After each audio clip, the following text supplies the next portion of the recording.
Welcome to Saint Martin. কেউ নাই, পুরো জনশূন্য। দেখেন সেন্ট মার্টিনের মতো এত সুন্দর পানি বাংলাদেশের আর কোন দ্বীপেই আপনি পাবেন না। পুরো একদম নারিকেলের মতো দেখতে। চারদিকের কালার টোটালি চেঞ্জ হয়ে গেছে। দেখেন পুরা কালার চেঞ্জ। আর এই শেষ প্রান্তের ঢেউগুলা সব মাথা নষ্ট। জাস্ট দেখেন কি অবস্থা এক একটা ঢেউয়ের। বহুত দিন পর সেন্ট মার্টিন যাইতেছি, বহুত দিন পর। অফ সিজন, টুরিস্ট চালাও না, রিসোর্ট মালিক, তাই যেতে পারতেছি। তবে এক্ষেত্রে অবশ্যই প্রশাসনিক অনেক জায়গার পারমিশনের দরকার হয়েছে। যাই হোক, সকালবেলা রওনা দিয়েছিলাম ভাই কক্সবাজার থেকে। ঘুমাইতে ঘুমাইতে, সাত সকালে আসতে যাওয়া, ঘুমাইতে ঘুমাইতে আসছি। দেন টেকনাফ নামছি, টেকনাফ থেকে শাহপুরীর দ্বীপ আসছি। এখন শাহপুরীর দ্বীপের জেটিতে আছি। ঘুরি ঘুরি বৃষ্টি হচ্ছে, তো কখন যে আসলে স্পিড বোটের পারমিশন দিবে এইটা বলতে পারতেছি না। তবে যেহেতু অনেক দিন পর সেন্টে যেতেছি এবং এইটা আমার বাংলাদেশের সবচেয়ে প্রিয় জায়গা, আশা করতেছি জোস একটা ট্রিপ হবে।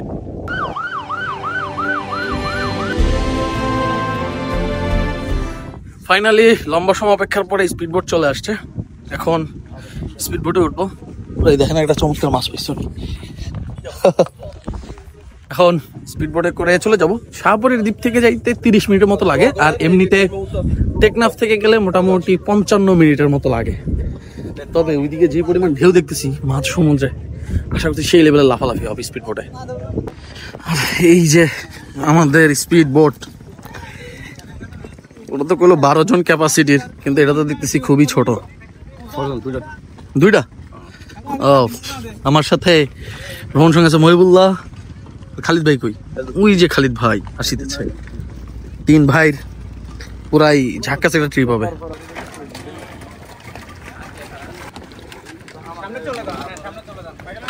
আর এখন চলে যাব লিবিয়া, গেম মারবো। গেম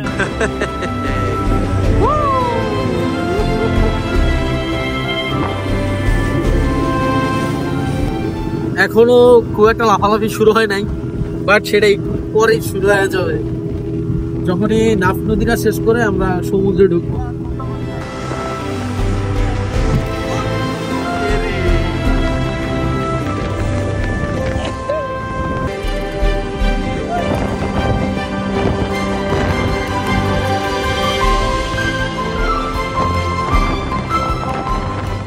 ঢেউয়ের বাড়িতে অলরেডি আমার গোয়া নিচের সিট ভেঙে গেছে।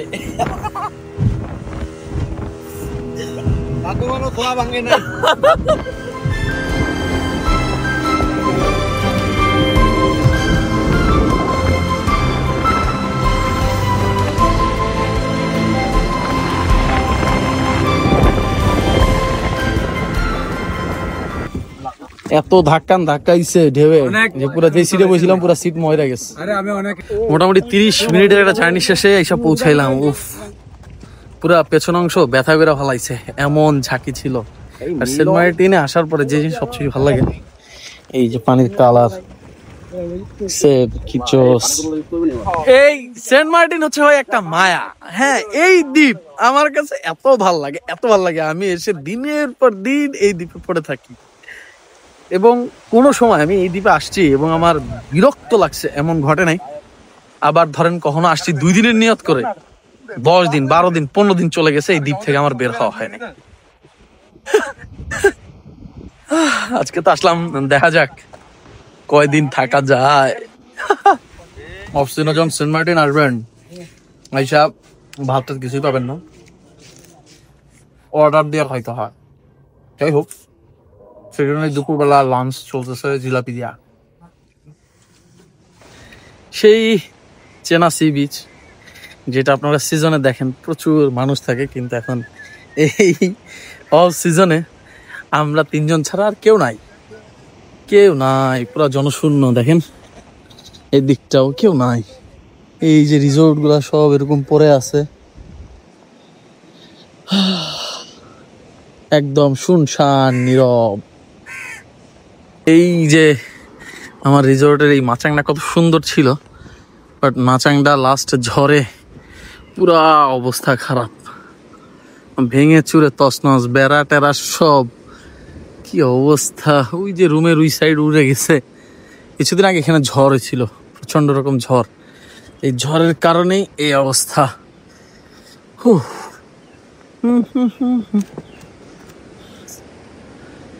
ঢুকনি কোন দিক দিয়ে? এখান দিয়ে ভেঙে গেছে। কতদিন পর আসছে এখানে।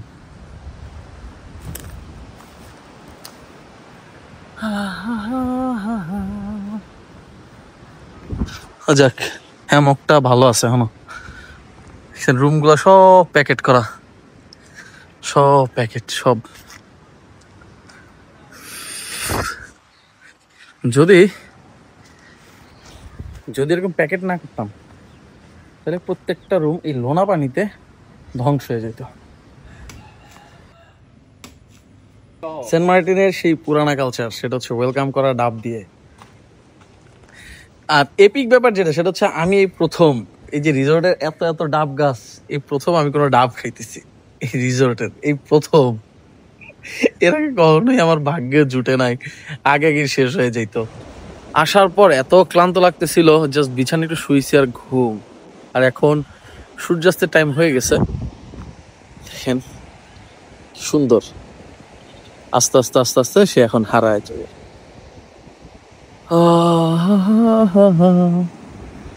একটা ব্যাপার হচ্ছে, এই যে এই পানি জমে আছে না, যখন হচ্ছে জোয়ার হয় এগুলো তো পুরো ভরে যায়, দেন যখন ভাটা হয় পানিগুলো নেমে যায়, কিছু পানি এখানে জমে থাকে। এত ছোট ছোট মাছ এখানে দৌড়াদৌড়ি করে, এবং অনেক কালারফুল মাছ। যদি কপালে থাকে আপনাদেরকে দেখাইতে পারবো, তবে এই জন্য ভাটা হওয়া জরুরি, আগে ভাটা হোক।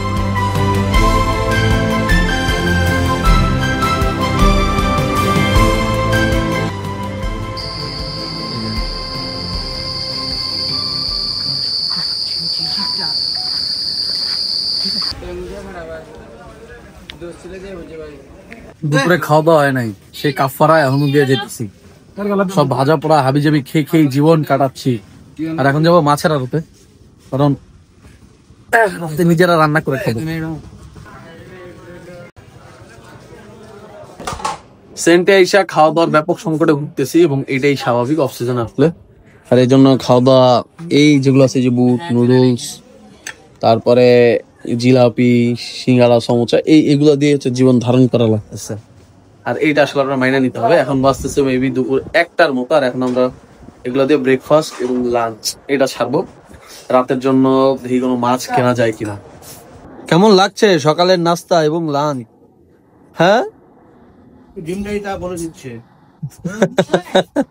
কেমন লাগছে? আর আসবি অক্সিজেনে সেন্ট মার্টিন? এই যে নুডলস, হলুদ, তারপর হচ্ছে যে বুট, শক্তি তো অর্জন করতে হইবে, অন্তত খায়া কিছু। আর অক্সিজেন আইতাম না। আমাদের আরো 2 ঘন্টা টিকি অক্সিজেনে সেন্ট মার্টিন আইলে আপনার খাওয়া দাওয়া পেইন খাবেনি, মাস্ট, এটা মাথায় রাখতেই হবে। এত রোদ, তবে এইরকম কালারের পানি দেখলে না নামে কি আর থাকা যায়? সেই জন্য এখন হবে ব্যাপক ডুবাডুবি। সেই ডুবাডুবির জন্যই আইছি, যে অলরেডি কয়েক বান্দা নেমে গেছে, এখন আমরাও নামবো। নর্মালি পশ্চিম বিচে ডুবাই সব সময়, কিন্তু আজকে হঠাৎ মনে হলো যে না, একটু জেটি ঘাটে গিয়ে ডুবানো যাক।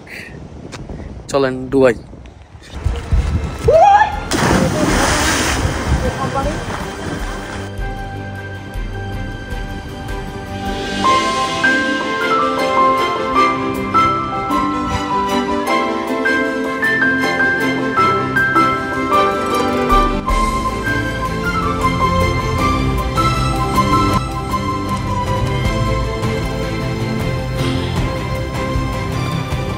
সেন্ট মার্টিনের মতো এত সুন্দর পানি বাংলাদেশের আর কোনো দ্বীপেই আপনি পাবেন না, কোনো দ্বীপেই পাওয়া সম্ভব না। পুরা দেশের বাইরের দ্বীপগুলোতে গেলে যেমন কালারের পানি পাই, সেন্ট মার্টিনও কিন্তু হুবহু সেম। আর চাইলে এখানে স্নোরকেলিং, স্কুবা এইসব খুব বড় সড়ো আকারে চালু করা যায়, কিন্তু ওইটা আমরা বাংলাদেশ, এইখানেই এইসব সম্ভাবনা সব শেষ। সমুদ্রে ব্যাপক ডুবাইছি, এখন ওই দিকে দেখতেছি মাছ ধরতেছে, ওই যে ওইখানে মাছ ধরতেছে, যা দেখি কি কি মাছ পায়। আর ওই দূরে একটা স্পিড বোট আসতেছে শাহপুরের দ্বীপ থেকে, কালকে এমন টাইমে আসছিলাম এই দুপুর বেলা।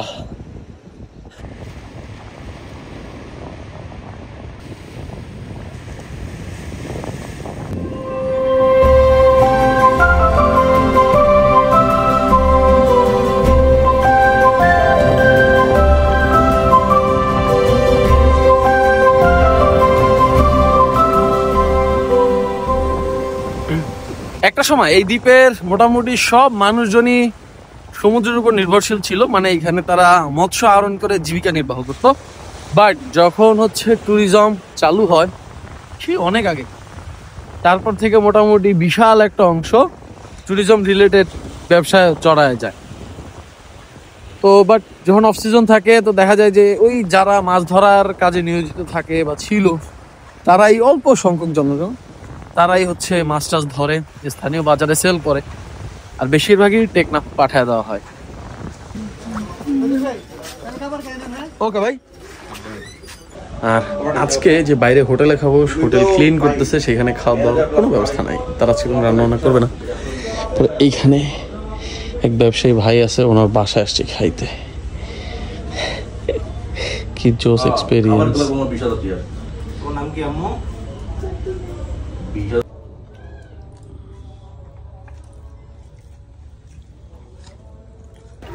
খাওয়া দাওয়া শেষে এবার টই টই করতে বেরোইছি, কাম তো নাই। মানুষজনের তো মনে করেন যে কাম কাজ থাকে, আমার তো কোনো কাম কাজ নাই, আমি বেকার, এই জন্য টই টই করতে বেরোইলাম।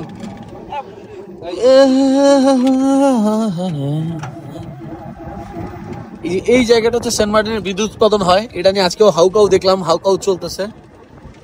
এইখান থেকে ওরা বিদ্যুৎ পুরো দ্বীপে সাপ্লাই দেয়। আর ওই যে বাংলাদেশের পতাকা উঠতেছে একটা বিল্ডিং এর উপরে, ওইটা হচ্ছে বিজিবির বিল্ডিং। আর এই দিকে যে বিল্ডিংটা যেতেছে এটা হচ্ছে নৌবাহিনীর।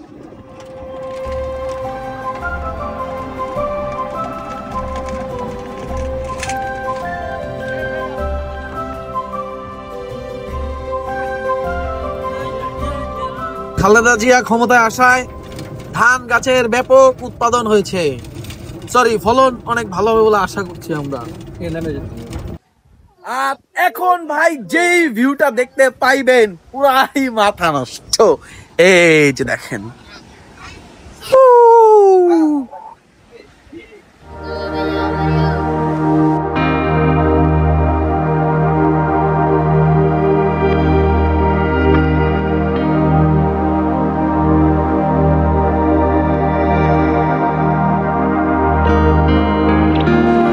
আমার হাতে যেটা দেখতে পাইতেছেন, ঘ্রাণটা অনেক সুন্দর, সুমিষ্ট একটা ঘ্রাণ, বাট এটা খাওয়া যায় না। এটা হচ্ছে কেয়া ফল। এই যে গাছগুলো দেখতে পাইতেছেন সবই কেয়া গাছ। একসময় এই দ্বীপে প্রচুর পরিমাণে ছিল, বাট বিভিন্ন সময়ে জলোচ্ছ্বাস, ঘূর্ণিঝড় ইত্যাদি কারণে এগুলো ভেঙে গেছে। আর আরেকটা এপিক ব্যাপারে এবার এসে যেটা দেখতেছি, মানুষজন মানে সেন্ট মার্টিন দ্বীপের মানুষজন দেখে অবাক হয়ে যাচ্ছে, এবং সবাই মোটামুটি ভাই কিভাবে আসলেন, ভাই কিভাবে আসলেন। কারণ দ্বীপের যারা দ্বীপের স্থানীয় না, বাইরের মানুষজন, আমাদের চাল চলন দেখলেই তো বোঝা যায় যে আমরা আসলে দ্বীপের না। সবাই মোটামুটি অবাক যে ভাই কেমনে আইলেন। সূর্যটা মাত্র ডুবছে, এই যে বরাবর ডুবে গেল, এবং চারদিকের কালার টোটালি চেঞ্জ হয়ে গেছে। দেখেন পুরা কালার চেঞ্জ, পুরো আকাশের কালার চেঞ্জ হয়ে গেছে। আলোর খেলা কত জোস। এবং আরেকটা ব্যাপার যেটা, সেন্ট মার্টিনে তো হচ্ছে কোনো আলোক দূষণ হয় না। আমাদের ঢাকা বলেন, চট্টগ্রাম বলেন, প্রত্যেকটা জায়গাতেই কম বেশি আলোক দূষণ হয়, কিন্তু সেন্ট মার্টিনে কোনো আলোক দূষণ নাই। যার কারণে এই জায়গা থেকে আকাশের রং বেরঙের যে খেলা চলে, মেঘের মেঘে আলো পড়তেছে, রাতের বেলা তারা, চাঁদ, এই জিনিসের ভাই এত ভালো ভিউ পাওয়া যায় যে আপনি আর অন্য কোথাও, মানে এই বড় বড় শহরে পাবেন না।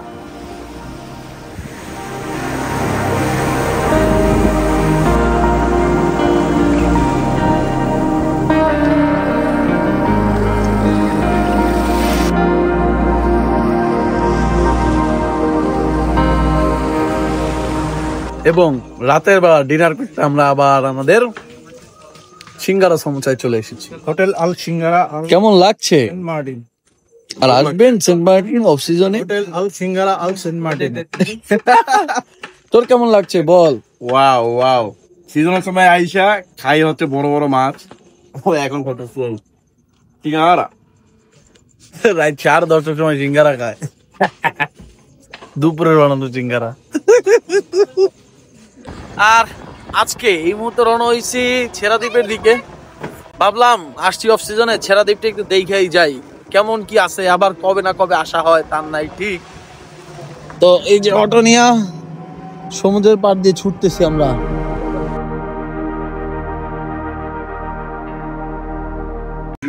ছেড়া দ্বীপে এসে দেখি এখানে প্রচুর পরিমাণে হুন্ডা আসছে, অটো আসছে। আজকে হচ্ছে ইয়োনো আসছে সেন্ট মার্টিন দ্বীপে, তো ইয়োনোর সাথে অনেক সাঙ্গপাঙ্গরা আসছে, সবাই ছেড়া দ্বীপে ঘুরতে আসছে।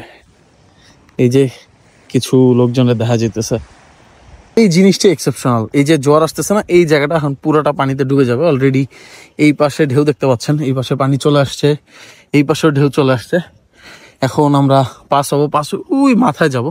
তো রাতের বেলা যখন ব্যাক করব তখন সম্ভবত ডুবে ডুবেই ব্যাক করা লাগবে।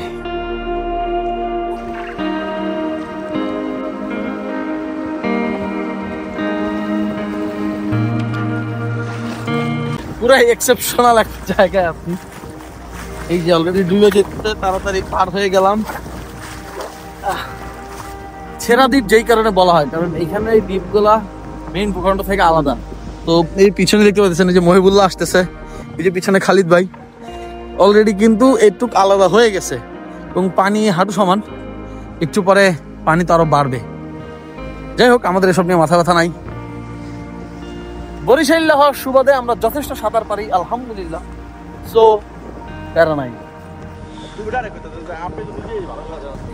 অনেকক্ষণ ধরে হাঁটতেছি, কিন্তু সমস্যা যেটা মনে হচ্ছে যে রাস্তা কমতেছে না।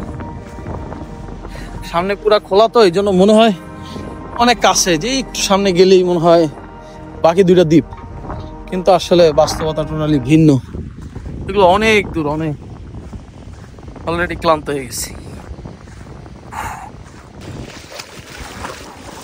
এই দ্বীপের এই যে এই অঞ্চলে অলরেডি পানি উঠা শুরু হয়ে গেছে। যখন ব্যাক করব তখন আশা করতেছি কোমর সমান পানির মধ্যেই সীমাবদ্ধ থাকবে, আশা করতেছি। জানি না পানির লেভেল কতখানি হবে, বাট ততক্ষণ তো রাত হয়ে যাবে, এই জন্য একটু পেইন খামো। এখনই হাঁটা যেতেছে না পানির ঠেলায়। জীব পুরা ফুল পাইকা গেছে একটা কেয়া ফল। হ্যাঁ কই পুরা একদম নারিকেলের মতো একটা, এই সরি এই যে কি করে এটা রে, কাঁঠালের মতো ঘ্রাণ আসতেছে, পাকা কাঁঠাল। চলার পথে অদ্ভুত একটা গাছ দেখলাম, নিশ্চিত এটা হচ্ছে ঝড়ের সময় আসছে। গাছের সাইজ দেখেন, মহিবুল্লাহর সাইজের সাপেক্ষেই বুঝতে পারবেন যে গাছটার সাইজ কি বিশাল। ভাই রে, এটা কেমনে বাসায় নিয়ে আইছে। এই যে আরো গাছ আছে, সব ভেসে ভেসে আসছে ঝড়ে। আরে এই যে ভাই ঢেউ কি বড় বড়, খোদা দেখছেন, কাঁপায় দিতেছে।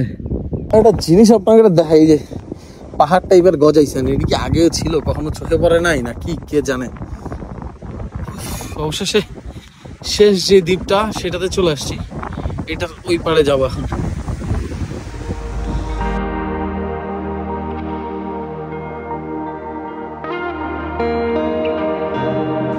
আর অতঃপর দ্বীপের শেষ প্রান্তে চলে আসছি। বাংলাদেশের শেষ প্রান্ত। কি জোস জায়গা দেখছেন, কি জোস। মনে হচ্ছে ভিন্ন এক দুনিয়া। আর এই শেষ প্রান্তের ঢেউগুলা সব মাথা নষ্ট, জাস্ট দেখেন কি অবস্থা এক একটা ঢেউয়ের। ও ভাই, সেন্ট মার্টিনের কোথাও আপনি এত বড় বড় ঢেউ পাবেন না, কোথাও পাবেন না। এখান দিয়া পুরো সোজা গেলে মনে হয় অ্যান্টার্কটিকা।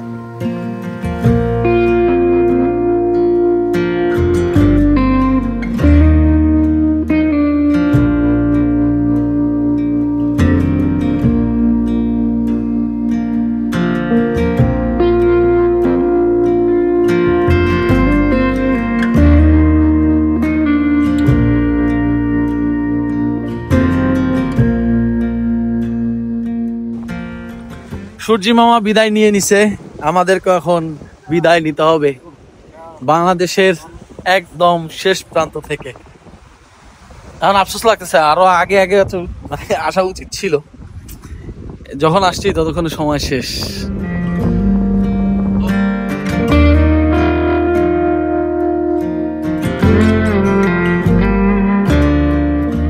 এরপর আমরা শুধু সমুদ্রই দেখেছি, উপভোগ করেছি মহান রবের বিশাল সৃষ্টি। আজকে ফিরে যাচ্ছি, বেশ কয়েকদিন কাটায় দিলাম সেন্ট মার্টিনে। আর রিসোর্টের যে অবস্থা, যদি 2 দিন পরেই রিসোর্ট টোটালি চেঞ্জ হয়ে যাবে, কাজ বাজ শুরু হবে। অবশ্য জোয়ার চলতেছে,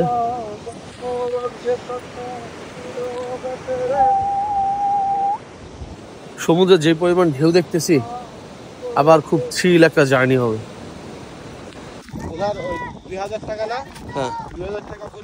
চলে আসছি জেডি ঘাটে, জোয়ার, বাট অলরেডি একটা স্পিড বোট মিস। সকাল নাকি আরো একটা চলে গেছে, 3টা চলে গেছে। সমস্যা নাই, আমি আশাবাদী আরো স্পিড বোট পাবো। সেন্ট মার্টিনে চমৎকার কয়েকটা দিন কাটিয়ে এবার রওনা হই মেইন ভূখণ্ডের দিকে। আমরা এগিয়ে যেতে থাকি এই সমুদ্রের বুক চিরে, আর পেছনেই পড়ে থাকে বাংলাদেশের সবচেয়ে সুন্দর দ্বীপ সেন্ট মার্টিন।